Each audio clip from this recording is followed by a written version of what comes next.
जय हिंद मेरे दोस्तों। आज पुनः आप सबों के बीच हम उपस्थित हुए हैं सबसे महत्वपूर्ण क्लास। आप जहाँ भी क्लास करते हैं आप वहाँ पर तो क्लास करते रहिए, जहाँ पर आप सेट लगा रहे हैं वहाँ पर आप सेट लगाते रहिए। आप जिस भी टीचर से या जहाँ भी आपको मिल रहा है कंटेंट, आप ज़बरदस्त कंटेंट के तरह वहाँ पर अपना दिन रात एक करके उसी जगह पे आप माइंड को अस्थिर करके आप दिन रात एक करके मेहनत कीजिए, आपको सफलता एकदम तय है। अभी पूरे भारत पूरे विश्व का जो भी टीचर हैं वो सबसे बेहतरीन टीचर है। जहां भी आप पढ़ रहे होंगे वो सबसे बेस्ट टीचर है और आपको अच्छा से अच्छा कंटेंट देने का वो प्रयास कर रहे होंगे।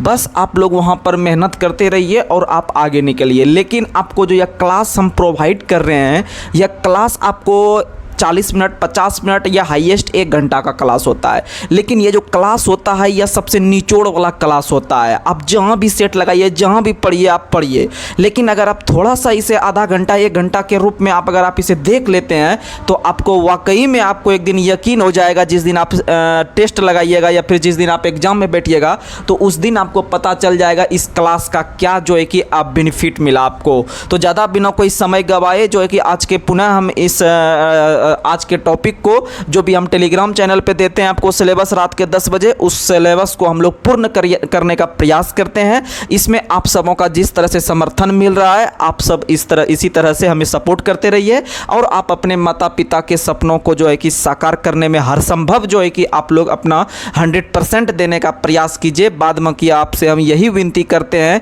कि अगर आपको कुछ ज़िंदगी में पाना है तो अभी आपको जो है कि नींद चैन सब कुछ त्याग करके सिर्फ आपको पुस्तक से दोस्ती करना पड़ेगा और उस चीज़ से आपको दोस्ती करना पड़ेगा जिससे कि आपका एग्जाम निकलने में जो है कि सहायता हो। तो चलिए बिना कोई देरी के हुए आज के हम इस सेशन को शुरुआत करते हैं, जो कि आज बेहतरीन सेशन होने वाला है। एक से एक क्वेश्चन आपको हम बताने वाले हैं जो कि एग्जाम के लिए खास करके बिहार एसएससी, बिहार दरोगा, बिहार सचिवालय, बिहार पुलिस या फिर एनटीपीसी या आरपीएफ जैसे एग्जाम में बहुत ही भारी पड़ने वाला है। यह एसएससी जीडी का एग्जाम दीजिए, ये सब में आपको जीके जीएस करंट अफेयर्स बहुत हम परफेक्ट बताएंगे और जो भी बताएंगे आपको कुछ उसमें जुगाड़ देंगे और जुगाड़ करके जब आप याद करके जाइएगा तो एग्जाम में आप आसानी से क्वेश्चन को सॉल्व कीजिएगा। तो चलिए बिना कोई देरी के हुए आज के हम इस सेशन को शुरुआत करते हैं। और एक चीज़ बता देते हैं आप लोग के लिए, हम जो है कि 2-3 दिन में लगभग सोमवार या मंगलवार से 50 क्वेश्चन का हम लोग जो है कि टेस्ट शुरू कर रहे हैं टेलीग्राम चैनल पर, जो कि हमारा टेलीग्राम चैनल है कौशल जीके जीएस क्लासेस, जिसमें लगभग 750 प्लस बच्चा उसमें जुड़ चुका है। आप लोग भी उसमें जुड़ जाइएगा जो भी अभी तक नहीं जुड़े हुए हैं और जो हमारे चैनल को सब्सक्राइब नहीं किए हैं अभी तक, जो भी नए हैं या दोस्त से भी करवाने का प्रयास कीजिए। आपका एक सब्सक्राइब हमें जो है कि और ज़्यादा जो है कि हमें पॉजिटिव करता है वीडियो बनाने के लिए, ठीक है। तो चलिए इसी के साथ हम जो है कि आज का सेशन का शुरुआत करते हैं। सबसे पहले मोटिवेशनल क्वाइट। आज का मोटिवेशनल क्वाइट है, कुछ रीत जगत की ऐसी है, कुछ रीत जगत की ऐसी है, हर एक सुबह की शाम हुई है।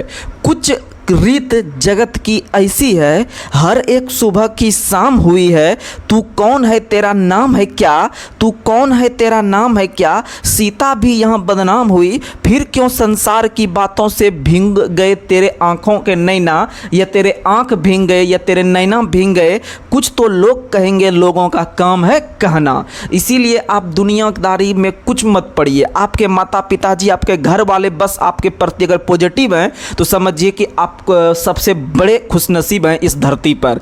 अगर अब दुनियादारी के बातों में अगर आइएगा, आप अपना दूसरे दोस्त हो गया या फिर कोई गांव समाज यानी कि थर्ड पर्सन के आदमी के अगर बहकावे में आप आ जाइएगा तो अपना ज़िंदगी नहीं संवार पाइएगा। क्योंकि आपके माता पिताजी जो होते हैं, आपके भाई बहन जो होते हैं, वो सिर्फ आपके लिए पॉजिटिव सोचते हैं। बाद में कि दुनिया में कोई किसी का नहीं है, जो हकीकत है बस हकीकत है। इसीलिए आप एक जॉब लीजिए और अपने घर परिवार को एक सर्वोच्च स्थान दीजिए एक समाज में, जिससे कि आज जो आपके माता पिता से जो है कि दूसरे ढंग से बात करते हैं उसका नज़रिया बदल जाए हमारे परिवार के प्रति। क्या आप थोड़ा सा इतना सा काम नहीं कर सकते हैं अपने माता पिता के लिए कि इतना नज़रिया जब बदल जाएगा, इतना समाज में जब इज्जत मिलेगा, तो क्या एक आप बेटा या बेटी होने के नाते जो है कि आप अपने माता पिता के लिए ज़रूर इतना कीजिए। आपको बता रहे हैं और इस पूरा करने में हम आपको 100% सहायता करते हैं और आगे भी करते रहेंगे। जो भी आपको दिक्कत आएगा जिस भी सब्जेक्ट में, आप कमेंट कीजिए या हमारे पर्सनल नंबर पर भी आप क्वेश्चन भेज सकते हैं, आपका सॉल्यूशन देंगे, या फिर आपको जो भी दिक्कत होगा उस दिक्कत का हम सॉल्यूशन जरूर करेंगे, क्योंकि हम हर एक क्षेत्र से गुजरे हुए आदमी हैं। तो इसीलिए आपको जो भी बताएंगे वो बिल्कुल पॉजिटिव बताएंगे और कोई भी गलत तरह का नहीं बता सकते हैं। जो हकीकत रहेगा वही चीज़ हम बताएंगे, बशर्ते आपका मेहनत जो होना चाहिए अपने दिल के प्रति, अपने जो होना चाहिए परिवार के प्रति बिल्कुल एकदम 100% सटीक होना चाहिए, धोखेबाजी वाला नहीं होना चाहिए। तो चलिए इसी के साथ आज हम शुरू करते हैं सबसे पहले इतिहास से। देखिएगा परीक्षावाणी जो बुक है, परीक्षावाणी जो बुक है सामान्य अध्ययन या सिविल सेवा परीक्षा हेतु बहुत इंपॉर्टेंट है।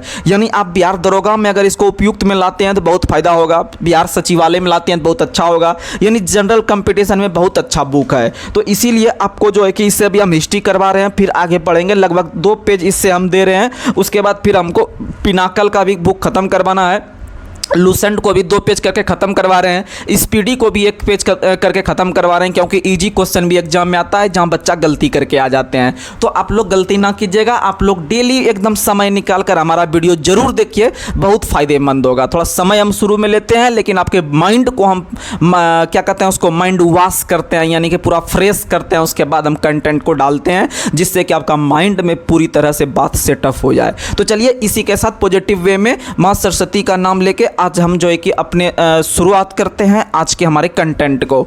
तो चलिएगा आज का पहला सवाल बताना है, भारत में न्यायिक संगठन की स्थापना किसने की?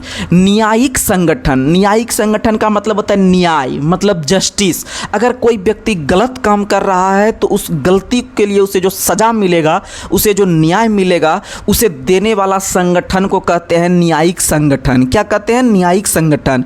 और भारत में पहली बार न्यायिक संगठन का स्थापना जो किया गया था, याद रखिएगा, लॉर्ड कॉर्नवालिस के द्वारा।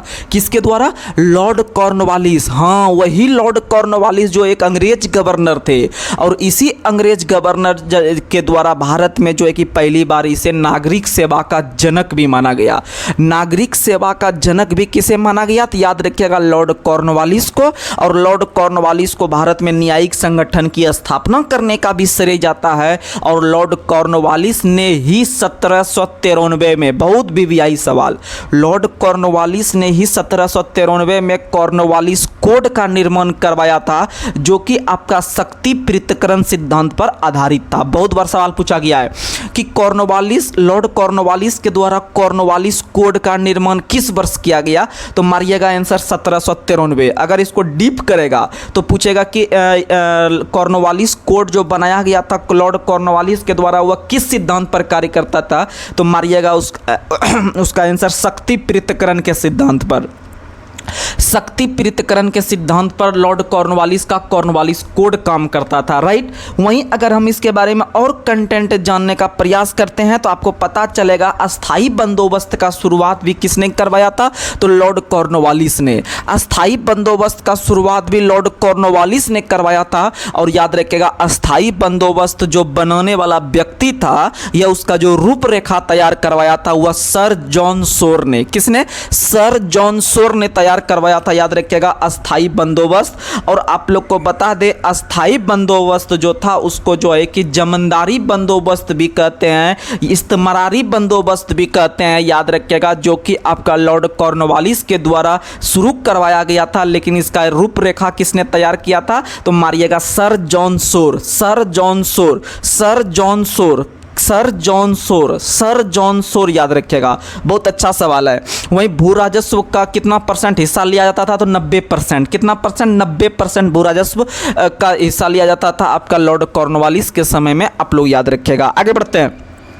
वहीं आपको भू राजस्व में 3 तरह का आपका वसूली किया जाता था। 3 तरह के भू राजस्व के वसूली में आप लोग को पहला बता दिए जमींदारी, याद रखिएगा 19% पर, और दूसरा रैयतवाड़ी 51% पर, और महलवाड़ी जो था वह लगभग आपका 30% पर था। महलवाड़ी कितना % पर? 30% पर। लेकिन ये परसेंटेज नहीं पूछता है, आपको जो हम बताएंगे बस इतना सा याद रखिएगा। इसमें भैया पूछता तब क्या है तो आपको बता देते हैं। क्वेश्चन पूछेगा कि अंग्रेज के ज़माने में या किस गवर्नर जनरल के द्वारा या किसके द्वारा भू राजस्व संग्रह की विधि जमींदारी व्यवस्था को लागू करवाया गया? तो जमींदारी व्यवस्था सर जॉन शोर और कॉर्नवालिस। वहीं अगर बात करते हैं रैयतवाड़ी व्यवस्था, तो रैयतवाड़ी याद रखिएगा, रॉ से रैयत, रॉ से रीड, रॉ से रैयत, रॉ से रीड, रॉ से रैयत, रॉ से रीड। और रीड के साथ एक और व्यक्ति था मुनरो। कौन था? मुनरो याद रखिएगा, टॉमस मुनरो। वहीं महालवाड़ी, मौ से महालवाड़ी, मौ से मैकेंजी, मौ से महालवाड़ी, मौ से मैकेंजी, मौ से महालवाड़ी, मौ से मैकेंजी, रॉ से रैयतवाड़ी, रॉ से रीड। और बच गया जमींदारी, तो जौ से जमींदारी, जौ से जॉन सोर। कौन था? जॉन सोर। एकदम काम मेरा बन गया। जमींदारी जौ से जॉन सोर, रैयतवाड़ी रॉ से रीड, रीड के साथ एगो मुनरो याद रखिएगा, ठीक है। उसके बाद आपका मौ से महालवाड़ी, मौ से मैकेंजी, मौ से महालवाड़ी, मौ से मैकेंजी। महालवाड़ी 30% पर, रैयतवाड़ी जो था वह आपका कितना, तो 51% पर, और आपका जो जमींदारी था वह 19% पर। कितना मस्त चीज़ आपको बता दिया। तो बताइए, इस तरह का आपको कंटेंट हम, जब मेरे पास भी अगर संसाधन रहता ना, जो हकीकत बताते हैं, अगर मेरे पास भी अच्छा ऐसा एक डिजिटल बोर्ड रहता, अच्छा ऐसा मेरा एक टीम काम करता, तो आपको वाकई में हम भी उतना जल्दी प्रोग्रेस करते यूट्यूब चैनल पे, जो कि आप लोग का जिस तरह से सपोर्ट मिल रहा है, उस तरह से हम अगर मेहनत करते, अगर समझ लीजिए पूरी तरह से अगर हम पढ़ाई पे उतर जाते, मतलब पढ़ाने पे, समझ लीजिए कि आपको हम भी उस, मेरे अंदर भी वह पावर है कि हम भी एक बड़े टीचर के श्रेणी में हम आ सकते हैं। उतना कंटेंट है, लेकिन सब कुछ समय करवाता है। तो खैर कोई बात नहीं, हम मेहनत कर रहे हैं, जरूर आगे बढ़ेंगे। बस आप लोग मेहनत कीजिए, ठीक है। मेहनत आप लोग कीजिए मेरे लिए, और आपके अपने परिवार के लिए, आपको सफलता जरूर मिलेगा। खैर कोई बात नहीं, सब चीज़ होगा व्यवस्था। कुछ ऐसा समय आ गया था जिससे के कारण कि जो डिजिटल बोर्ड था हम नहीं ले पाए, और भी कुछ देखना पड़ता है इसकी, इसीलिए जो है कि आगे का समय हम लोग जो है कि आने वाले हैं अच्छा दिन, जो कि हम लोग अच्छा से मेहनत कर रहे हैं। लेकिन ज़रूर एक दिन वह डिजिटल बोर्ड पे और एक अच्छा यूट्यूब चैनल पे हम लोग आप लोगों के बीच उपस्थित होंगे। अगर मान लीजिए डिजिटल बोर्ड रहता ना, तो एक क्वेश्चन पे कम से कम आपको 50 सवाल बताते हैं हम, कम से कम 50 सवाल, ठीक है। और क्वेश्चन को देख लेते कैसे एग्जाम में बाहर चल जाता है क्वेश्चन, ठीक है। लेकिन यहाँ पर हम बोलते हैं, अगर ज़्यादा हम एक ही क्वेश्चन पे हम यहाँ भी बोल सकते हैं आपको ऐसे बोल के, लेकिन क्या होता है कि ज़्यादा क्वेश्चन नहीं हो पाता है, मतलब सिलेबस जो दिया है वो नहीं हो पाता है। लेकिन आप लोग के अंदर क्या है कि अरे एक ही क्वेश्चन पे इतना दूर तक बोल गए, लेकिन नहीं, आपका वो चीज़ अगर आपके अंदर अगर स्टैंड अप हो गया आपके अंदर, अगर उस तरह से आपका क्या कहते हैं कि आप अगर जानने का अगर प्रयास करने लगे, आप अपने आदत लगा लिए एक क्वेश्चन पे 50 क्वेश्चन का, समझिए आप बहुत अच्छे स्टूडेंट बनिएगा। तो चलिए अगला सवाल।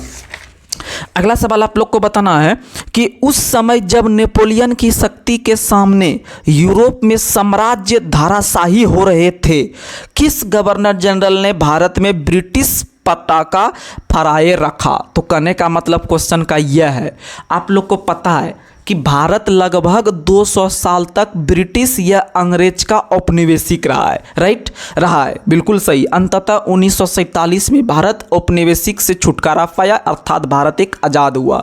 लेकिन आप लोग को पता है कि प्रथम विश्व युद्ध हो गया, द्वितीय विश्व युद्ध हो गया, ये सब विश्व युद्ध आपका मित्र राष्ट्र और धुरी राष्ट्र के बीच हो रहा था ना। तो मित्र राष्ट्र का जो नेतृत्व कर रहा था वो आपका पता है इंग्लैंड कर रहा था, जिसका हम उपनिवेश थे। वहीं आपका धुरी राष्ट्र का जो नेतृत्व कर रहा था वो जर्मनी कर रहा था, आप लोग को पता है।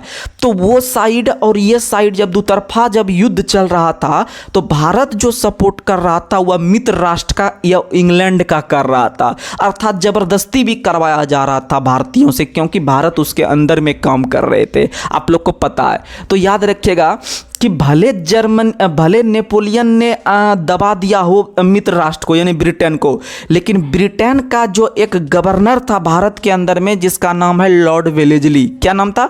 Lord Wellesley. लॉर्ड वेलेजली ने फिर भी भारत के अंदर में अपना दबदबा कायम रखा, अपना पताका फहराए रखा। आंसर याद रखिएगा लॉर्ड वेलेजली। क्या याद रखिएगा? Lord Wellesley.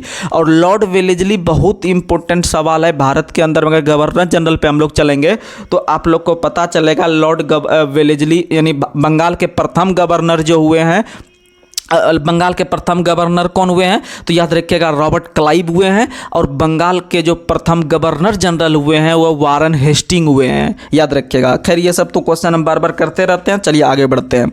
अगला सवाल है, ब्रिटिश काल में कौन सी धारा धार्मिक एवं सामाजिक भेदभाव के विरुद्ध थी? तो याद रखिएगा ब्रिटिश काल में 1833 के चार्टर एक्ट की धारा 87, कौन सी? 87 धारा जो था वह धार्मिक और सामाजिक भेदभाव के विरुद्ध था। याद रखिएगा, समझ में आ गया। आगे बढ़ते हैं। वहीं 1833 का जो अधिनियम पारित हुआ था, इसी के तहत बंगाल के गवर्नर जनरल को भारत का गवर्नर जनरल कहा गया और इसी के तहत भारत के प्रथम गवर्नर जनरल जो बने थे वो लॉर्ड विलियम बेंटिंग बने थे।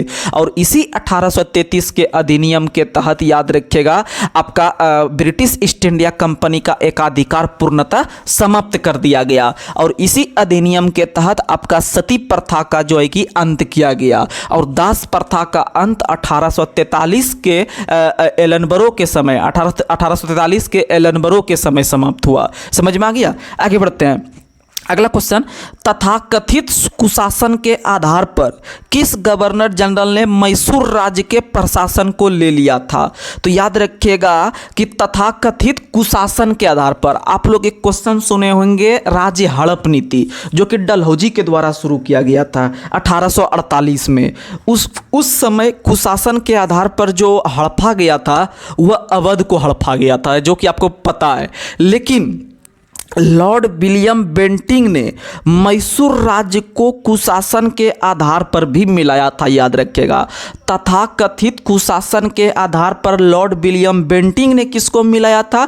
तो याद रखिएगा मैसूर को मिलाया था और मैसूर जो है वह कर्नाटक का रत्न कहलाता था। याद रखिएगा, वर्तमान समय में भी कर्नाटक का रत्न मैसूर, एक है मसूरी, एक है मैसूर। मैसूर जो है वह कर्नाटक में है और मसूरी जो है वह उत्तराखंड में। आप लोग लवासना का नाम सुने होंगे, LBSNNA, जो कि भारत के अंदर आप UPSC क्रैक करके अगर आप IAS बनते हैं तो आपको जो ट्रेनिंग दिया जाएगा वो LBSNNA यानी लवासना अर्थात उत्तराखंड के मसूरी में दिया जाएगा। तो याद रखिएगा, मसूरी जो है वह उत्तराखंड में है और मैसूर जो है वह कर्नाटक में है, जहां से टीपू सुल्तान हैदर अली शासन किया करते थे। ठीक है, कर्नाटक। तो याद रखिएगा, कर्नाटक का रत्न किसे कहते हैं? मैसूर को कहते हैं। और याद रखिएगा, उसी मैसूर को कुशासन के आधार पर कौन मिलाया था? तो लॉर्ड विलियम बेंटिंग ने मिलाया था। याद रखिएगा, और लॉर्ड विलियम बेंटिंग के काल में ही 1835 ईस्वी में लॉर्ड मैकाले की अध्यक्षता में भारत में शिक्षा का माध्यम अंग्रेजी को बनाया गया। बहुत अच्छा सवाल है। आगे बढ़ते हैं। अगला सवाल आप लोग को बताना है कि सुरक्षा प्रकोष्ठ या रिंग फेंस पॉलिसी किसने अपनाया था? तो याद रखिएगा कि सुरक्षा प्रकोष्ठ की नीति या रिंग फेंस पॉलिसी की नीति जो अपनाया था वह वारन हेस्टिंग ने अपनाया था। किसने अपनाया था? वारन हेस्टिंग ने अपनाया था। किसने अपनाया था? वारन हेस्टिंग। और यही वारन हेस्टिंग के काल में याद रखिएगा 1773 का रेगुलेटिंग एक्ट पारित हुआ और इसी रेगुलेटिंग एक्ट के समय के तत्वाधान में याद रखिएगा कि बंगाल का जो गवर्नर चलते आ रहा था पद, उस गवर्नर का पदनाम बदलकर बंगाल का गवर्नर जनरल कर दिया गया। तो याद रखिएगा, बंगाल का अंतिम गवर्नर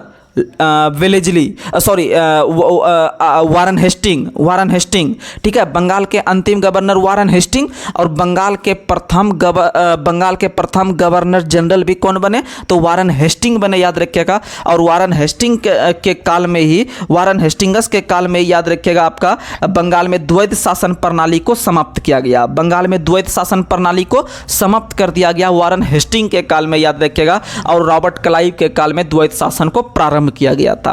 आगे बढ़ते हैं। और प्रांतों में जो द्वैध शासन लागू किया गया, यह अच्छा सवाल है।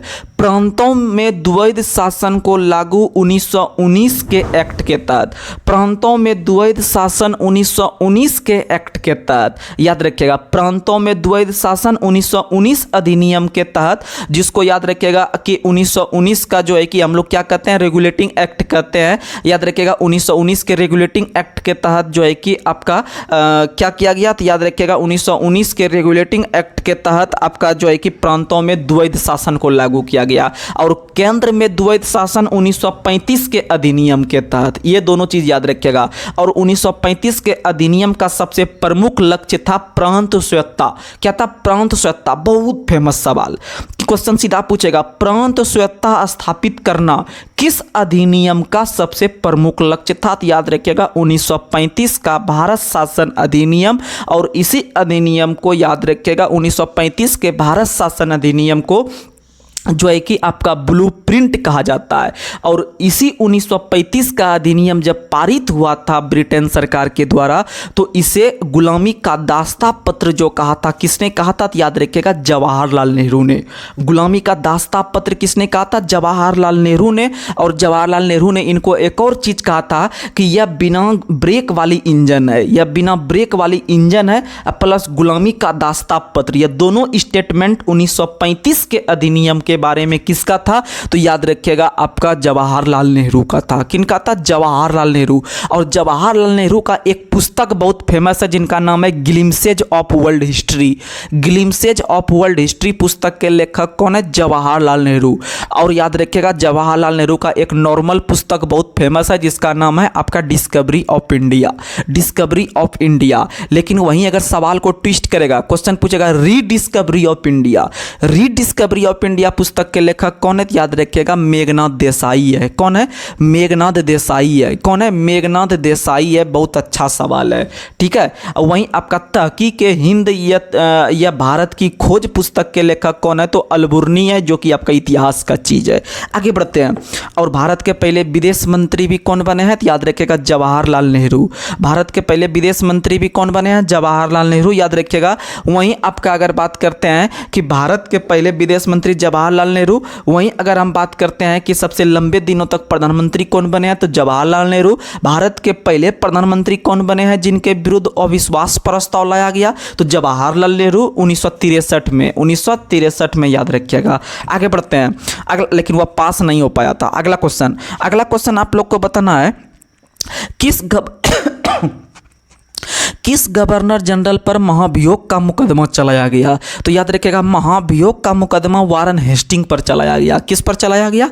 वारन हेस्टिंग पर महाभियोग का मुकदमा चलाया गया। बहुत अच्छा सवाल है। क्वेश्चन सीधा पूछेगा, निम्न में से किस गवर्नर पर महाभियोग का मुकदमा चला? तो मारिएगा वारन हेस्टिंग। और बंगाल के प्रथम गवर्नर जनरल भी कौन बने हैं? वारन हेस्टिंग बने हैं। लेकिन बंगाल के प्रथम गवर्नर रॉबर्ट क्लाइव 1757 में बने थे, प्लासी के युद्ध के जीत लेने के बाद। और प्लासी का जो युद्ध का मैदान है वह पश्चिम बंगाल के नदिया जिले के अंतर्गत, याद रखिएगा, भागीरथी नदी के किनारे है। लेकिन नदिया जिला से एक और व्यक्ति संबंध रखता है जिनका नाम है आपका भारतीय महिला क्रिकेटर, जिनका नाम है झूलन गोस्वामी। झूलन गोस्वामी एक महिला क्रिकेटर है जो कि बॉलिंग करती है, बैट्समैन नहीं है, वो बॉलर है। तो याद रखिएगा कि इसलिए उन्हें नादिया एक्सप्रेस के नाम से जानते हैं।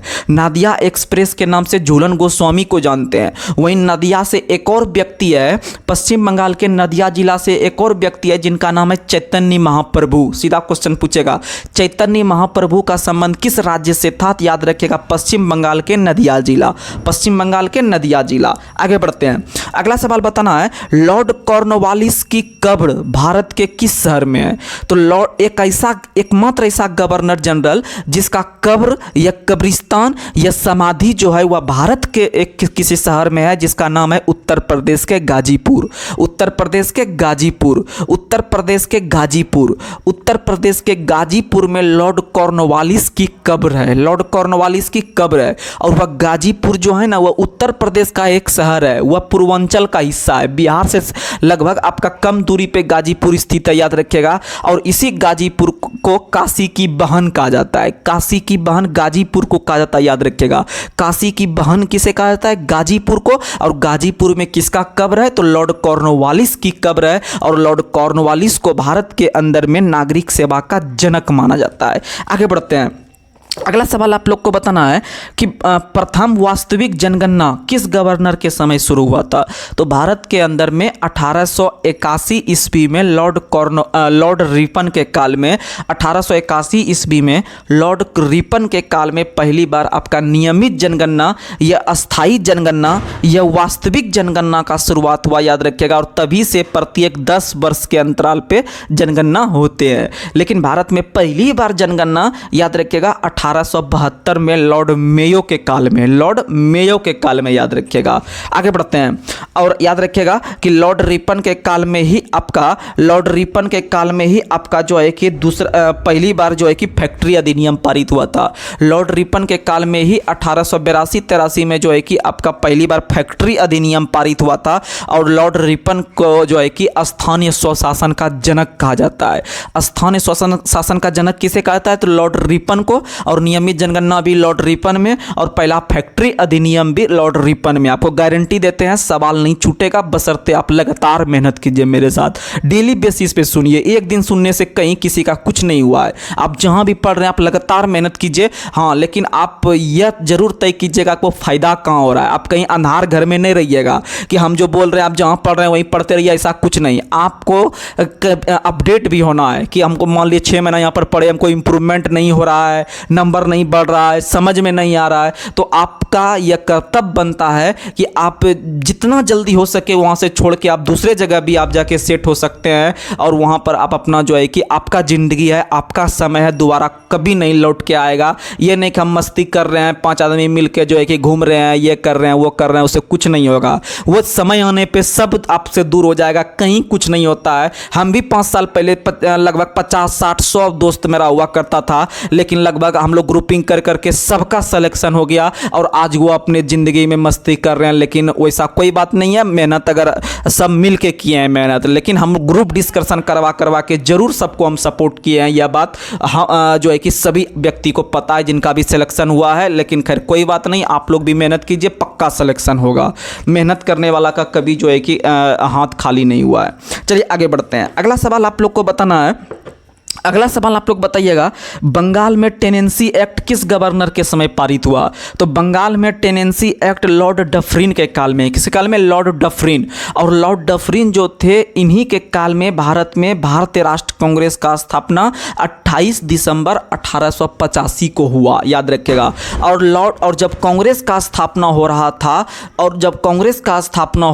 1885 में, तो उस समय गवर्नर लॉर्ड डफरिन थे। और लॉर्ड डफरिन का कथन था कि कांग्रेस केवल सूक्ष्म लोगों का या अल्पसंख्यक का प्रतिनिधित्व करती है। बहुत अच्छा सवाल है। और कांग्रेस के लोग क्षय रोगों से मरने वाली है, यह कथन किसका था? यह कथन अरविंद घोष का था। और कांग्रेस के लोग सरकारी पदों के भूखे हैं या राजनीतिक पदों के भूखे हैं, यह कथन किसका है? तो चटर्जी का, बंकिम चंद्र चटर्जी। आपको ट्रिक बताए हैं कि अरविंद घोष जो है वह, याद रखिएगा, क्षय रोग, अरविंद घोष क्षय रोग, अरविंद घोष क्षय रोग। वहीं आप याद रखिएगा कि चटर्जी यानी चट कर गया, यानी जो भूखे व्यक्ति रहते हैं वो कोई भी चीज़ चट कर जाते हैं, जल्दी खाने के लिए दीजिएगा तो, ठीक है।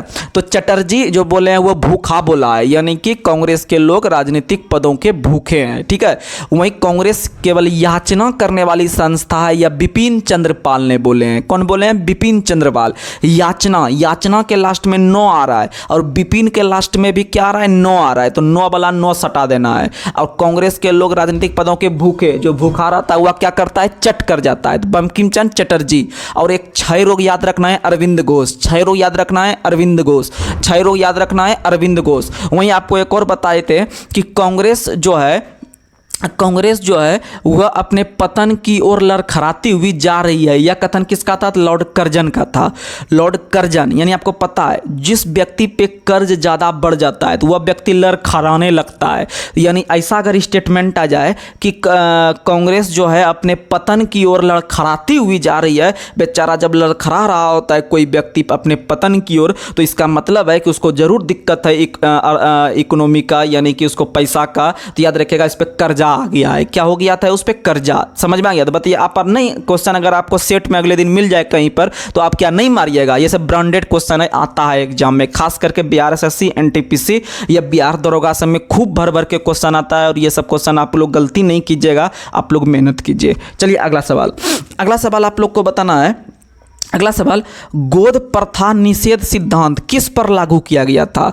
तो गोद प्रथा आप लोग को बताए थे लॉर्ड डलहौजी के काल में 1848 में गोद लेने की नीति या राज्य हड़प नीति या आपका डॉक्ट्रिन ऑफ लेपेप्स नीति जो था वह डलहौजी ने पारित किया था, और यह केवल जो लागू होता था वह केवल हिंदू राजा पर, वह केवल हिंदू राजा पर लागू होता था। और वैसे हिंदू राजा जिनको कोई उत्तराधिकारी के रूप में पुत्र या संतान नहीं है आगे पीढ़ी दर पीढ़ी जाने के लिए, तो उनका राज्य क्षेत्र जो था वह आपका कौन हड़प लेते थे? डलहौजी हड़प लेते थे। और इसका पहला शिकार जो था वह सतारा था। कौन था?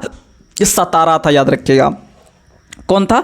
सतारा था, याद रखिएगा, सतारा था। और सबसे अंतिम जो था वह आपका कौन था? तो कुशासन के आधार पर जो आपको हड़पा था अवध को, याद रखने का प्रयास कीजिएगा। और आप लोग को बता दें कि कुशासन का आरोप लगा के भले अवध को हड़प लिया, लेकिन वह गलत तरीका से हड़पा।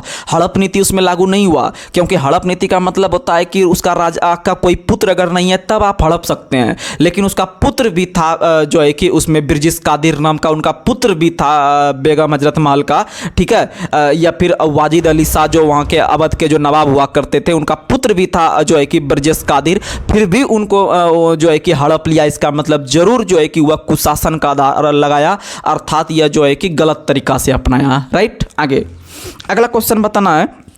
और उसको हड़पा था 1856 में, और जस्ट उसके एक साल के बाद 1857 का सिपाही विद्रोह शुरू हो गया। आगे बढ़ते हैं। अगला क्वेश्चन बताना है आप लोग को, लॉर्ड वेलेजली की सहायक संधि स्वीकार करने वाले प्रथम राजा हैदराबाद थे, जो कब स्वीकार किए थे? 1798 में। 1798 में। बहुत अच्छा सवाल है कि लॉर्ड वेलेजली की सहायक संधि स्वीकार करने वाले प्रथम भारतीय राजा कौन थे? याद रखेगा, हैदराबाद के निजाम, जो कि 1798 में जो है कि इसको किए थे। वहीं मैसूर को 1799 में, और तंजौर को भी 1799 में। और तंजौर जो है वह आपका कहाँ में है? याद रखिएगा, तंजौर जो है वह चोल वंश की राजधानी हुआ करती है। चोल वंश की राजधानी जो हुआ करती थी वह तंजौर हुआ करती थी, जो कि लगभग आपका तमिलनाडु के आसपास का क्षेत्र है। और चोल वंश के संस्थापक कौन थे? विजयालय थे। कौन थे? विजयालय थे। ये सबको कंटेंट जो दे रहे हैं बहुत जबरदस्त कंटेंट है। आगे बढ़ते हैं। अगला सवाल है कि भारत के किस वायसराय के समय दूसरा फैक्ट्री अधिनियम पारित हुआ? तो याद रखिएगा, पहला फैक्ट्री अधिनियम लॉर्ड रिपन के काल में, और दूसरा फैक्ट्री अधिनियम याद रखिएगा लॉर्ड लैंसडाउन के काल में। किसके काल में? लॉर्ड लैंसडाउन के काल में, याद रखिएगा। बहुत अच्छा सवाल है, लैंसडाउन। और वही लैंसडाउन जिसके काल में भारत और अफगानिस्तान के बीच जो है कि आपका रेखा खींचा गया, रेखा जो खींचा गया, बाउंड्री लाइन जो खींचा गया, याद रखिएगा भारत और अफगानिस्तान के बीच लैंसडाउन के काल में। किसके काल में? लैंसडाउन के काल में खींचा गया। आगे बढ़ते हैं।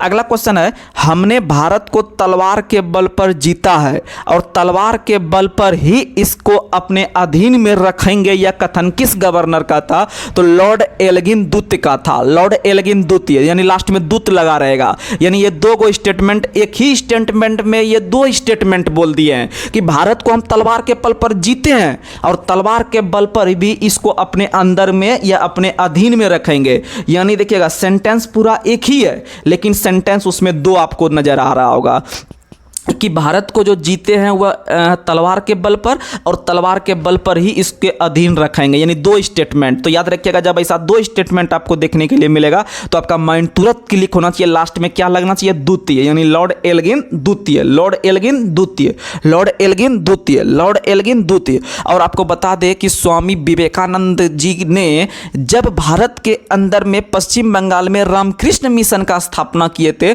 तो उस समय भी जो बंगाल के गवर्नर या भारत के जो गवर्नर जनरल हुआ करते थे वह भी लॉर्ड एल्गिन द्वितीय, लॉर्ड एल्गिन द्वितीय।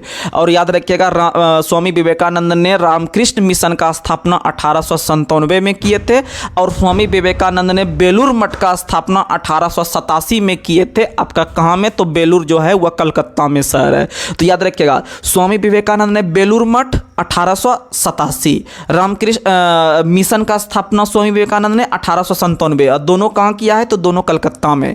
ठीक है। और याद रखिएगा कि स्वामी विवेकानंद के जो बचपन का नाम था या इनका जो मूल नाम था वह नरेंद्र दत्त था। क्या नाम था? नरेंद्र दत्त था। क्या नाम था? नरेंद्र दत्त। क्या नाम था? नरेंद्र दत्त। और इनके गुरु का नाम था रामकृष्ण परमहंस, और रामकृष्ण परमहंस का वास्तविक नाम था गदाधर चट्टोपाध्याय। क्या नाम था? गदाधर चट्टोपाध्याय। बहुत फेमस सवाल, बहुत फेमस। तो चलिए हम लोग अगले सवाल पर चलते हैं। तो अगला सवाल आप लोग बताइएगा कि लॉर्ड कर्जन ने किसकी अध्यक्षता में अकाल आयोग का गठन किया। अकाल आयोग, सबसे पहला क्वेश्चन पूछेगा कि अकाल आयोग का गठन किस गवर्नर के समय। तो याद रखिएगा अकाल यानी जब आदमी पे कर्ज बढ़ जाता है, जब आदमी पे कर्ज बढ़ जाता है तो उसके यहाँ अकाल आ जाता है। क्या आ जाता है? अकाल आ जाता है। तो अकाल आयोग का गठन कर्जन के काल में, राइट। अगर अध्यक्ष पूछ देगा किसके अध्यक्षता में, तो अकाल के लास्ट में लो आ रहा है, और जो अभी व्यक्ति का नाम बताएंगे ना, अध्यक्ष का नाम, उसके लास्ट में भी लो आएगा। तो याद रखिएगा आप लोग, मैकडोनल यानी कितना कम बन गया। अकाल बोलेगा, राइट, अकाल सोच लेना है, माइंड स्थिर रखना है। अकाल सोच लिए, अकाल, अच्छा अकाल तब आता है जब मेरे पास कर्ज बढ़ जाएगा, यानी कर्जन के काल में गवर्नर।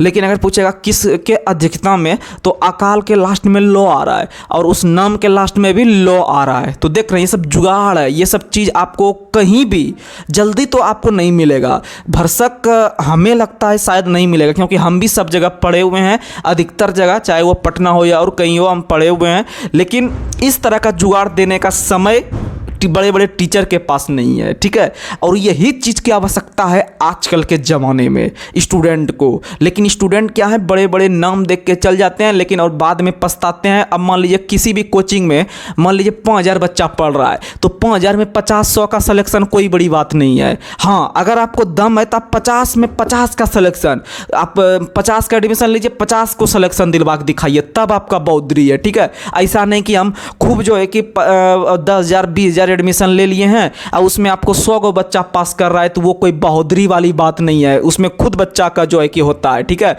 और एक एक बच्चा पे मेहनत करना मास्टर, बड़े बड़े टीचर के लिए यह आपको संभव नहीं है। इसीलिए खुद आपको मेहनत करना पड़ेगा, कोई घोर के आपको पिलाने वाला नहीं है, ठीक है। आपको खुद घर में मेहनत करना पड़ेगा, सेल्फ स्टडी आपको अधिक से अधिक करना पड़ेगा, तभी कुछ संभव है। और इस तरह का जब आपको जुगाड़ देते हैं ना, कोई कहीं पर शायद नहीं मिलता है मेरे अनुसार। हो सकता है आपके नज़र में होंगे, लेकिन मेरे नज़र में तो नहीं है अभी तक। चलिए आगे बढ़ते हैं। अगला सवाल आप लोग को बताना है कि सर एंड्रू फ्रेजर की अध्यक्षता में 1902 में पुलिस आयोग का गठन किसने किया है। तो याद रखिएगा पुलिस आयोग का गठन भी कर्जन के काल में हुआ है। और पुलिस आयोग का गठन किसकी अध्यक्षता में, तो याद रखिएगा एंड्रू फ्रेजर। देखिएगा पुलिस हुआ, इसका मतलब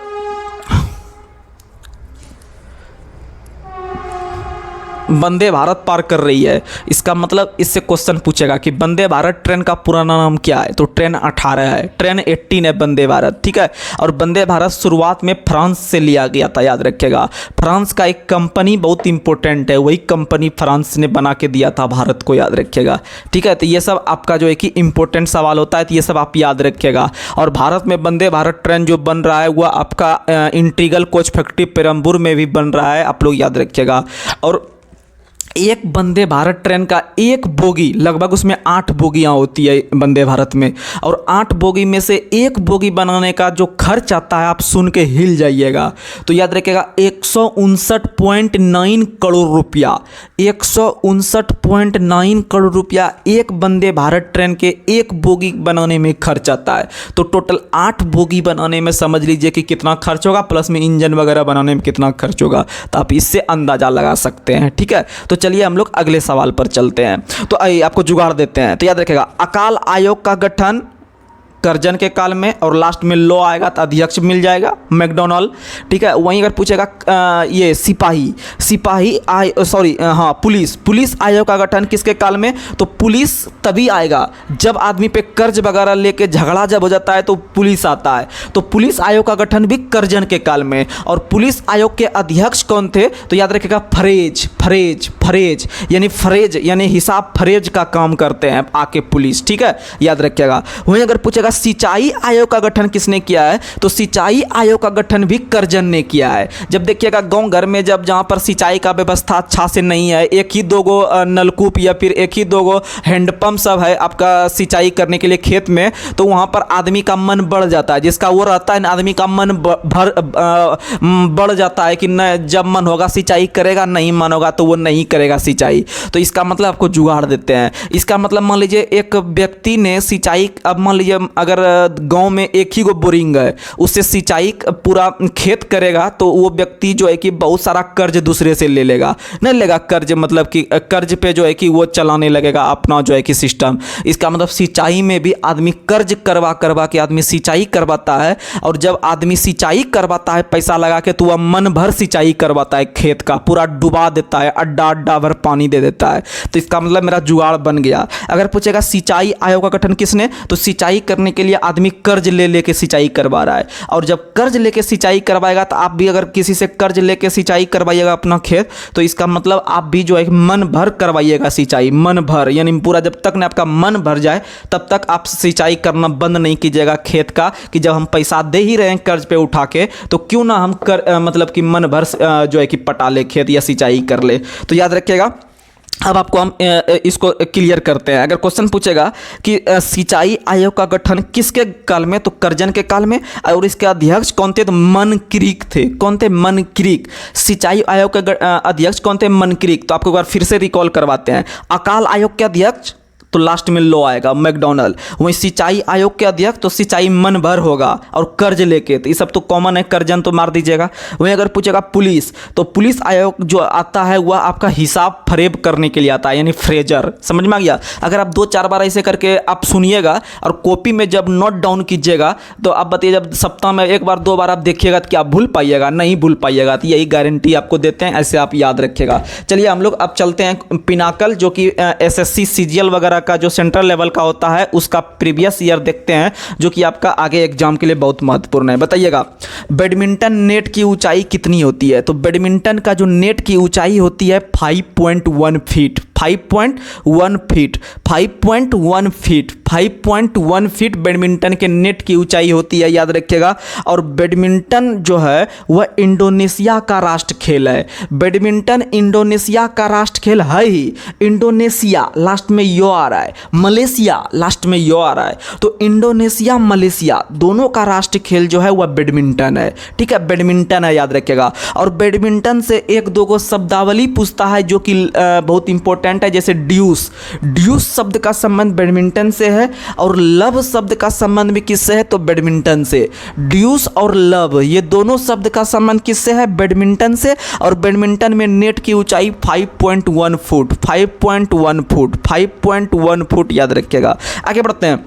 वहीं अगर पूछेगा कि पुरुषों के लिए कबड्डी के मैदान की लंबाई चौड़ाई कितनी होती है, तो पुरुषों के लिए कबड्डी के मैदान की लंबाई चौड़ाई 13 गुना 10 मीटर 13 मीटर गुना 10 मीटर 13 मीटर गुना 10 मीटर, यानी 13 मीटर लंबाई होती है और 10 मीटर चौड़ाई होती है। तो 13 गुना 10 में हो गया पुरुष का कबड्डी, और महिला का जो कबड्डी होता है वह होता है 12 गुना 8 मीटर 12 गुना 8 मीटर। तो ये सब खेल का पूछता है। जैसे अभी भाला फेंक हुआ है नीरज चोपड़ा वाला, जिसको जेवलिन थ्रो भी कहते हैं, तो पूछता है कि उसका भार कितना होता है, वो जो भाला होता है, तो उसका भार होता है आपका कितना, तो आप लोग को पता है 800 ग्राम होता है। कितना होता है, 800 ग्राम होता है। तो ये सब सवाल आपको पूछता है, आपको पढ़ना पड़ेगा। आगे बढ़ते हैं।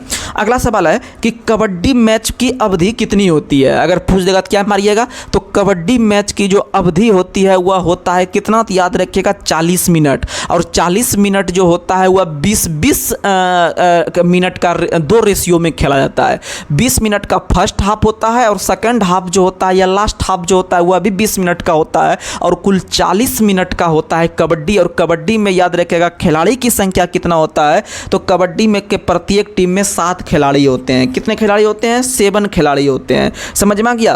तो एक बार आपको पुरुष के लिए कबड्डी का फिर से बता देते हैं। पुरुष के लिए पूछेगा तो मारिएगा 13 गुना 10, और महिला के लिए पूछेगा तो मारिएगा 12 गुना 8 12 गुना 8, ये याद रखिएगा। आगे बढ़ते हैं। अगला सवाल है लिंथोई चनम्बम किस खेल से संबंधित है, तो लिंथोई चनम्बम जो है वह जूडो से संबंधित है। किससे संबंधित है, जूडो से। किससे संबंधित है, जूडो। किससे संबंधित है, जूडो, याद रखिएगा। और लिंथोई चनम्बम का संबंध भारत के मणिपुर राज्य से है। यह भारत की पहली महिला खिलाड़ी बनी है, याद रखिएगा आपका चैंपियंस बनने वाली। आगे बढ़ते हैं, अगला सवाल आप लोग को बताना है। अगला सवाल बताइएगा कि अगला सवाल आप लोग बताइएगा कि क्रिकेट के एक ओवर में कितने गेंदें होती है। बताइए, यह भी क्वेश्चन आपका एसएससी सीपीओ 2023 का पूछा हुआ सवाल है। तो क्रिकेट के एक ओवर में कुल गेंदों की संख्या 6 होती है। कितनी होती है? 6 होती है, याद रखिएगा। वहीं अगर आपसे पूछेंगे क्वेश्चन कि एक गेंदबाज, अगर आपसे क्वेश्चन पूछेगा कि फुटबॉल में जब किसी खिलाड़ी ने फाउल किया होता है तब विपक्षी खिलाड़ी को एक किक स्वरूप प्रदान किया जाता है, उस किक को क्या कहते हैं? तो याद रखिएगा, फ्री किक। क्या कहते हैं? Free kick, free kick. तो यहाँ पर हम क्वेश्चन मिल रहा है कि फाउल शब्द का संबंध क्रिकेट से है। फ से फाउल, फ से फुटबॉल, फ से फाउल, फ से फुटबॉल। और जब एक खिलाड़ी दूसरे पक्ष वाला जब फाउल करता है तो विपक्षी खिलाड़ी को जो एक किक ऑफर किया जाता है, उस किक को फ्री किक कहा जाता है। क्या कहता है? फ्री किक, याद रखिएगा। और फुटबॉल खेल का पुराना नाम है सॉकर। क्या नाम है? सॉकर। और विश्व का सबसे मनोरंजक वाला खेल भी कौन है? तो फुटबॉल है। और फुटबॉल की सबसे बड़ी संस्था का नाम है फीफा। क्या नाम है? फीफा। आगे बढ़ते हैं, और फीफा का मुख्यालय कहाँ है? ज्यूरिख कहाँ है? स्विट्जरलैंड। ज्यूरिख कहाँ है? स्विट्जरलैंड। वहीं आईओसी इंटरनेशनल ओलंपिक कमेटी का मुख्यालय कहाँ है? तो लोसाने। और लोसाने भी कहाँ है? स्विट्जरलैंड। आगे बढ़ते हैं, अगला सवाल आप लोग को बताना है, पारी या इनिंग शब्द किस खेल से संबंधित है? तो पारी या इनिंग, जैसे आप सुनिएगा तो आपका माइंड लगेगा अरे यार ये तो क्रिकेट हो जाएगा कि एक पारी खत्म हुआ या एक इनिंग खत्म हुआ। ना, पारी या इनिंग आएगा तो ऑप्शन में क्रिकेट नहीं आएगा, तो आप लोग मारिएगा खो खो। क्या मारिएगा? खो खो। पारी या इनिंग शब्द का संबंध किससे है? तो खो खो से है। किससे है? खो खो से है, याद रखिएगा। वहीं अगर पूछेगा कि खो खो में खिलाड़ी की संख्या कितनी होती है, तो अभी जो आपको हम आंसर बताएंगे इसका आप सुन के आश्चर्यचकित हो जाइएगा। तो याद रखिएगा, खो खो में खिलाड़ी की संख्या 12 होती है। कितनी होती है? 12। तो आपका दिमाग अब यहाँ पर थोड़ा सा जो है कि झंझना गया होगा। तो क्या झंझनाया होगा? तो आप हमको पता है कि अभी तक जो आप पढ़ते हुए आए होंगे कि खो खो में भैया 9 खिलाड़ी होता है, आप तो हमको 12 बता दिए। तो सुनने का प्रयास कीजिए। आप लोग 2024 अब खत्म करने के कगार पे 25 में घुसने जा रहे हैं। इसका मतलब आपको कुछ अपडेट होते चलाना है। आप पुराना नोट्स या पुराना बुक पढ़ते रहिएगा तो आपका माइंड वहीं पर रहेगा, इसीलिए आप अपडेट होइए, ठीक है। तो याद रखिएगा, खो खो में खिलाड़ी की संख्या 12 होती है और 12 टोटल होती है, मतलब टीम में, ठीक है। 12 टोटल होती है, मतलब कहने का मतलब एक टीम में कुल 12 गो होता है, लेकिन 12 गो में मैदान में जो रहता है वो 90 गो रहता है। मैदान में क्या गो रहता है? 90 गो रहता है। तो ये पुराना जमाना हम पूछते आ रहा था तो इसका आंसर 9 हो रहा था, लेकिन आपको हम बता दे, क्वेश्चन आपका पूछा हुआ है, यहाँ पर क्वेश्चन आपका पूछा हुआ है जो है कि एसएससी सीपीओ का 2023 का पूछा हुआ सवाल है। तो आप ये सब जो है कि आप याद रखने का प्रयास कीजिएगा। तो याद रखिएगा कि आपका जो खो खो खिलाड़ी है, इसमें खिलाड़ी की संख्या कितना है? तो खो खो में खिलाड़ी की संख्या जो होता है वह 12 होता है, लेकिन मैदान पर कितने होते हैं? तो मैदान पे 9 ही उतरते हैं। और याद रखिएगा, खो खो में 7 मिनट का खेल होता है। 7 मिनट अटैक करने के लिए और दूसरा टीम अटैक करने के लिए 7 मिनट, या बचाव करने के लिए 7 मिनट। 7 मिनट अटैक करने के लिए, 7 मिनट बचाव करने के लिए होता है खो खो में, याद रखिएगा। और खो खो में कुल खिलाड़ी 12 और मैदान पर कितने होते हैं? तो 9 होते हैं, राइट। आगे अगला सवाल आप लोग को बताना है कि अगला सवाल, आइस हॉकी के खेल में सामान्य खेल के दौरान प्रतिस्पर्धा करने के लिए किसी भी एक समय पर प्रत्येक टीम में कितने खिलाड़ी बर्फ या आइस पर होते हैं? तो 6। तो यहां पर भी आपका दिमाग चकराया होगा। तो आप सुने होंगे कि हॉकी में 4 है, आइस हॉकी में 7 खिलाड़ी, आप सुने होंगे। सॉरी, पोलो का हम दिमाग में आ गया। पोलो 4, वाटर पोलो 7 होता है, हॉकी में तो 11 होता है। तो याद रखिएगा, आइस हॉकी में खिलाड़ी की संख्या प्रत्येक पक्ष में कितने होते हैं? तो याद रखिएगा 6 होते हैं। कितने होते हैं? 6 होते हैं। वहीं अगर पूछेगा बेसबॉल में 9, अब बास्केटबॉल में कितने होते हैं? तो याद रखिएगा, बास्केटबॉल में कितने होते हैं? तो 12 खिलाड़ी होते हैं। तो यहाँ पर 2 क्वेश्चन आज नया आप सीख रहे हैं। खो खो में कुल खिलाड़ी 12, बास्केटबॉल में भी 12, लेकिन बास्केटबॉल में जो मैदान पर रहते हैं वो 5 खिलाड़ी रहते हैं, और खो खो में जो मैदान पर रहते हैं वह 9 खिलाड़ी रहते हैं। कितने खिलाड़ी होते हैं? 9। आगे बढ़ते हैं, बास्केटबॉल कोर्ट की आकृति कैसी होती है? तो बास्केटबॉल कोर्ट की आकृति जो होती है वह आयताकार होती है। कैसी होती है? आयताकार। लेकिन बॉक्सिंग का जो आकृति होता है वह वर्गाकार होता है। बॉस है बॉक्सिंग, बॉस है वर्गाकार। और क्रिकेट का गोलाकार होता है। क्रिकेट का 360 होता है ना, जैसे कि आपको सूर्य कुमार यादव को 360 कहा जाता है, तो यानी कि किसी भी कोना में वो छक्का चौका मारते हैं। और उसी तरह डिविलियर्स को भी 360 कहा जाता था पहले।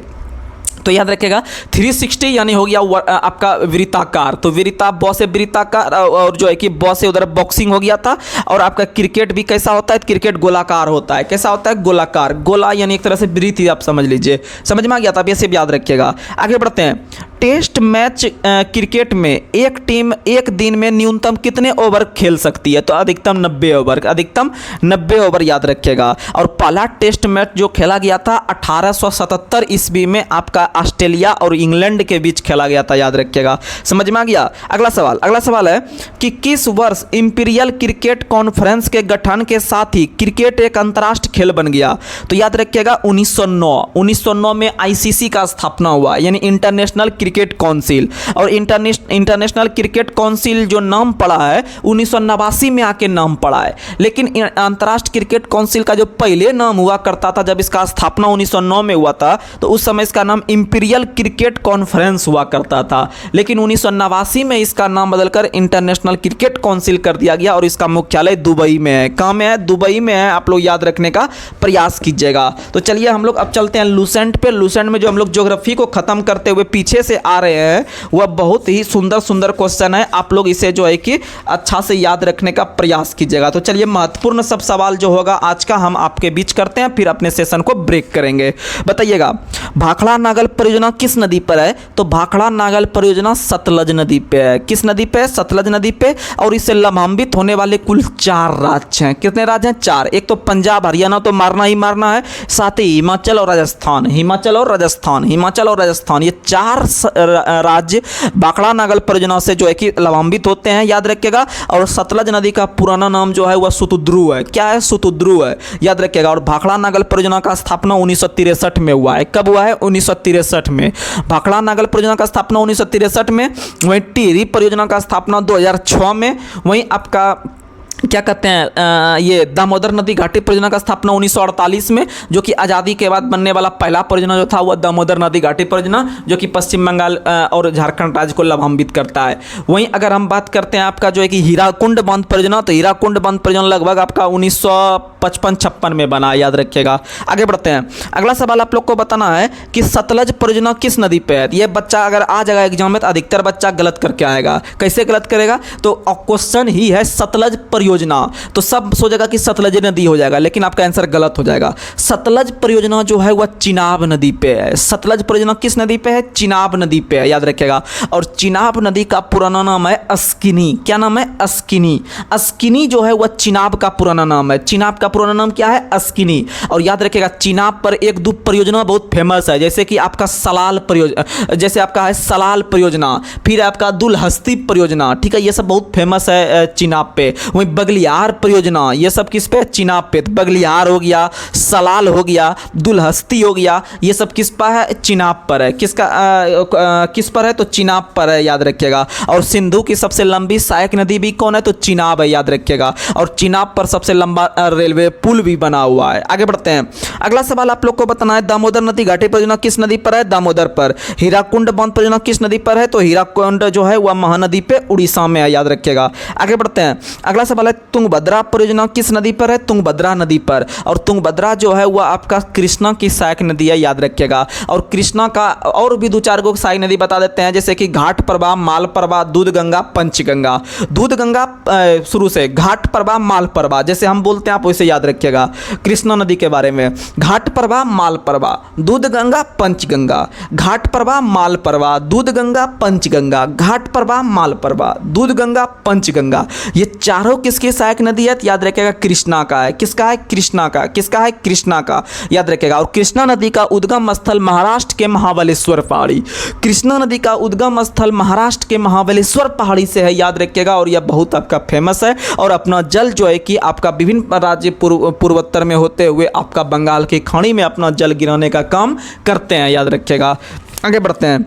अगला सवाल आप लोग को बताना है, नागार्जुन सागर परियोजना किस नदी पे? बहुत फेमस नागार्जुन सागर परियोजना आपका आंध्र प्रदेश में है, कृष्णा नदी पे। नागार्जुन सागर परियोजना किस नदी पे है? तो कृष्णा नदी पे। आगे बढ़ते हैं, अगला सवाल है, कोसी परियोजना किस नदी पे है? तो बिहार और नेपाल को लंबान्वित करते हैं कोसी परियोजना, और याद रखिएगा यह कोसी नदी पे ही है। और कोसी नदी बिहार के अंदर में भागलपुर जिले में, याद रखिएगा कुर्सेला के पास, याद रखना है आपको, गंगा नदी में मिलती है। कुर्सेला के पास गंगा नदी में, कोसी नदी में मिलती है। और कोसी नदी पे एक परियोजना बहुत फेमस है, इसका नाम है डगमरा परियोजना। कौन सा परियोजना? डगमरा। नहीं कहता है कि जैसे आप शराब पी लीजिएगा तो डगमग करके चलिएगा, इसी तरह से कोसी नदी आप लोग को पता है, कोसी नदी भारत की सबसे मार्ग बदलने वाली नदी है। तेजी से मार्ग बदलती है, किधर बह जाएगी, कौन सा गांव लेके उड़ जाएगा कोसी नदी, वो किसी को पता नहीं है। तो क्वेश्चन भी पूछता है कि भारत में सबसे ज़्यादा बार नदी मुख बदलने वाली नदी कौन सी है, या मार्ग बदलने वाली नदी कौन सी है? तो कोसी। ठीक है, याद रखिएगा कोसी, इसीलिए याद रखिएगा कोसी डगमरा के तरह चलता है, डगमग करके किधर चल जाएगा पता ही नहीं चलेगा। तो डगमरा परियोजना किस नदी पे? कोसी नदी पे। कितना जुगाड़ से याद करवा दिए। तो ये सब जुगाड़ चाहिए, ठीक है, तभी कंपटीशन होता है, ऐसे नहीं होता है। ठीक है, ऐसे आप रटते रहिए, कुछ नहीं होगा। तो डगमरा परियोजना कोसी, जैसे आपको 10 दिन के बाद अगर क्वेश्चन आएगा ना, अगर वहाँ क्वेश्चन आ जाएगा कि डगमरा परियोजना किस नदी पे है, आप अगर थोड़ा सा अंदर दिल से अगर पढ़ते होंगे तो आपका जरूर उस क्वेश्चन को आपका माइंड अंदर से कहेगा नहीं कोसी जो है कि बता रहे थे, मेरा मुंह आपको याद आएगा कि हाँ इस पे ये जुगाड़ दिए थे, ये वाला क्वेश्चन टच होगा। आपको वाकई में बताते हैं, अगर आप रेगुलर रहिएगा ना बहुत क्वेश्चन टच करवाएंगे, ये समझ लीजिए, गारंटी है। आगे बढ़ते हैं, अगला सवाल आप लोग को बताना है। अगला सवाल आप लोग बताइएगा कि अगला सवाल बताइएगा, मालप्रभा परियोजना किस नदी पे है? मालप्रभा पे, कर्नाटक राज्य में। अगला क्वेश्चन, रियंद परियोजना किस नदी पे है? रियंद नदी पे, उत्तर प्रदेश में। रियंद परियोजना किस नदी पे है? रियंद नदी पे, उत्तर प्रदेश में। आगे बढ़ते हैं, दुर्गा बैराज परियोजना किस नदी पे है? दामोदर नदी पे। दुर्गा बैराज परियोजना दामोदर नदी पे। आगे बढ़ते हैं, बहुत फेमस इडुक्की परियोजना किस नदी पे है? पेरियार पे। इडुक्की पेरियार केरल में है। अगला क्वेश्चन, टिहरी बांध परियोजना किस नदी पे है? टिहरी नदी पे। टिहरी बांध परियोजना किस नदी पे है? टिहरी नदी पे। कहाँ में? उत्तराखंड में। आगे बढ़ते हैं, अगला क्वेश्चन आप लोग को बताना है, जैकावाड़ी परियोजना किस नदी पे है? गोदावरी नदी पे। जैकावाड़ी परियोजना किस नदी पे है? गोदावरी नदी पे। किस राज्य में? महाराष्ट्र में। किस राज्य में? महाराष्ट्र में। आगे बढ़ते हैं, रंजीत सागर बांध किस नदी पे? तो रौ से रंजीत, रौ से रावी, रौ से रंजीत, रौ से रावी, रौ से रंजीत, रौ से रावी। आगे बढ़ते हैं, हिडकल परियोजना किस नदी पे है? घाटप्रभा नदी। हिडकल परियोजना किस नदी पे है? घाटप्रभा नदी। आगे बढ़ते हैं, नाथपा झकड़ी परियोजना किस नदी पे है? सतलज नदी। नाथपा जकड़ी परियोजना किस नदी पे है? सतलज। नाथपा जकड़ी परियोजना किस नदी पे है? सतलज। आगे बढ़ते हैं, अगला क्वेश्चन आप लोग को बताना है, पंचेत बांध किस नदी पे है? दामोदर। पंचेत बांध किस नदी पे है? दामोदर। आगे बढ़ते हैं, नर्मदा सागर परियोजना किस नदी पे है? नर्मदा नदी पे। अगला क्वेश्चन, गंगा सागर परियोजना किस नदी पे है? चंबल। गंगा सागर परियोजना किस नदी पे है? चंबल। गंगा सागर परियोजना किस नदी पे है? चंबल, मध्य प्रदेश में। आगे बढ़ते हैं, जवाहर सागर परियोजना और राणा प्रताप सागर परियोजना, ये दोनों चंबल पे है, राजस्थान में। दोनों चंबल पे कहाँ है? राजस्थान में। आगे बढ़ते हैं, तिलैया परियोजना किस नदी पे है? तो आप लोग क्वेश्चन ही पढ़ते होंगे, तिलैया बराकर परियोजना। तो तिलैया जो है वह बराकर नदी पे है। तिलैया जो है वह कहाँ है? बराकर नदी पे। आगे बढ़ते हैं, बहुत फेमस सरदार सरोवर परियोजना, नर्मदा नदी पे, गुजरात में। सरदार सरोवर परियोजना नर्मदा नदी पे, गुजरात में, याद रखिएगा। चलिए हम लोग अब करंट से कुछ सवाल ले लेते हैं, उसके बाद अपने सेशन को हम लोग जो है कि ब्रेक करेंगे।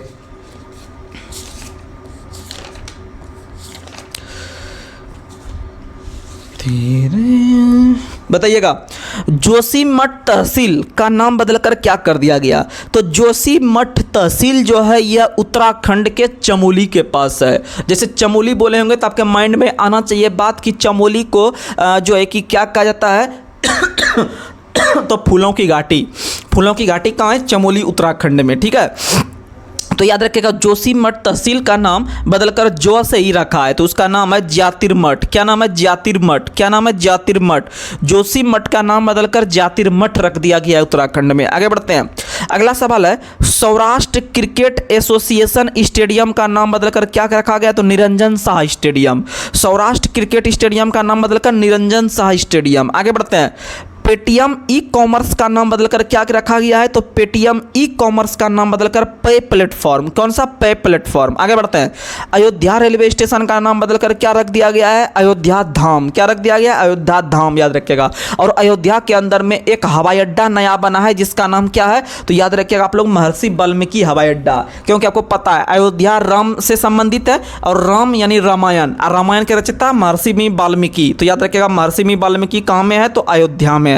और अयोध्या का पहले नाम क्या हुआ करता था? फैजाबाद। और फैजाबाद से 1857 का विद्रोह किसने लड़ा था? तो आप लोग को पता है कौन लड़े थे? तो याद रखिएगा आपको जो है कि कौन लड़े थे फैजाबाद से? एक था फतेहपुर सीकरी, एक था फैजाबाद। तो फतेहपुर सीकरी से कौन थे? तो आप लोग को पता है जिसपे कि 50,000 रुपया का इनाम रखा गया था राशि, जो है कि उसका नाम क्या था? तो अहमद उल्लाह था। क्या नाम था? अहमद उल्लाह। क्या नाम था? अहमद मुल्ला। अहमद मुल्ला। और अहमद उल्लाह जो था वह आपका फैजाबाद से था। आगे बढ़ते हैं। उल्लाह फैजाबाद, मुल्ला फतेहपुर। आगे बढ़ते हैं।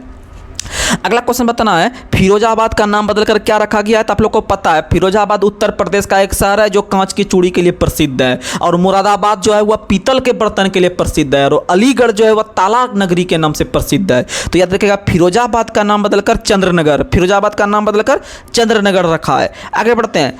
अगला सवाल बताना है, आयुष्मान भारत स्वास्थ्य एवं कल्याण केंद्र का नाम बदलकर क्या रखा है? तो आयुष्मान भारत स्वास्थ्य एवं कल्याण केंद्र का नाम बदलकर आयुष्मान आरोग्य मंदिर, आयुष्मान आरोग्य मंदिर रखा है। आप लोग याद रखने का प्रयास कीजिएगा। तो चलिए आज के हम इस सेशन को यहीं पर समाप्त करते हैं। और आप लोग को यह सेशन कैसा लगा आप लोग कमेंट बॉक्स में जरूर कमेंट कीजिएगा। और जो भी आपको कमी लगे उस कमी को आप लोग जरूर रखिएगा, उस पर हम लोग काम करने का प्रयास करेंगे। तो चलिए आज के हम इस सेशन को यहीं पर समाप्त करते हैं। और अब हम लोग मिलते हैं अपने अगले सेशन में। तब तक के लिए जय हिंद, जय भारत।